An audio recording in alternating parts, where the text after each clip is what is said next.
20 pesos per kilo na bigas mabibili na rin sa isang lugar sa Quezon City simula ngayong linggo. Patuloy naman ang pag-iikot ng NFA para matiyak ang magandang kalidad ng murang bigas. Si Vel Custodio sa sentro ng balita.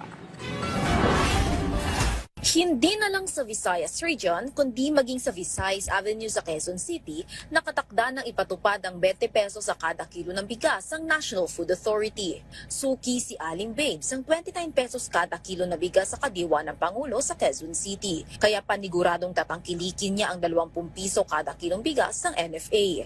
Mas maganda po siya kasi kumbaga yung ibabudget mo sa bigas, kahit pa paano may sa 10 kilos, di ba may 90 pesos ka na, may pang ulam ka na.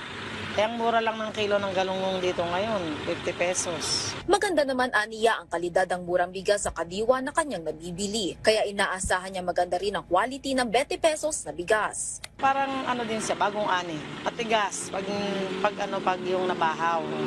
Pero pag hindi siya bahaw, masarap naman siya. Umiikot ang NFA para masuri ang kalidad ng NFA rice at maganda naman ang quality ng nasabing bigas base sa feedback. Nag-reposition na ang Department of Agriculture ng 600 sako ng NFA rice sa Cebu, kasunod ng pilot launching ng 20 pesos sa NFA rice sa Visayas simula sa Mayo. Batay kasi sa poverty incidence data ng Philippine Statistics Authority, nangunguna sa datos ang Region 7, 8 at ilang mga lalawigan sa Region 6. Kaya napili ng Kagawaran ng Agrikultura na unahin ang implementasyon ng pagbebenta ng 20 pisong NFA rice sa Visayas. Sasagutin ng DA, katuwang ang Food Terminal Incorporated o FTI at mga kasaling lokal na pamahalaan ang price difference sa pagitan ng presyo sa merkado at ang subsidized retail price.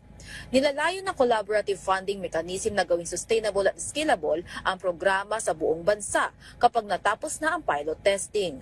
Samantala, nakipag-ugnayan na ang DA sa Commission on Elections para matiyak na hindi gagamitin para sa pangangampanya ang murang bigas at hindi dapat running for government post ang nakaharap sa pagbebenta ng bigas.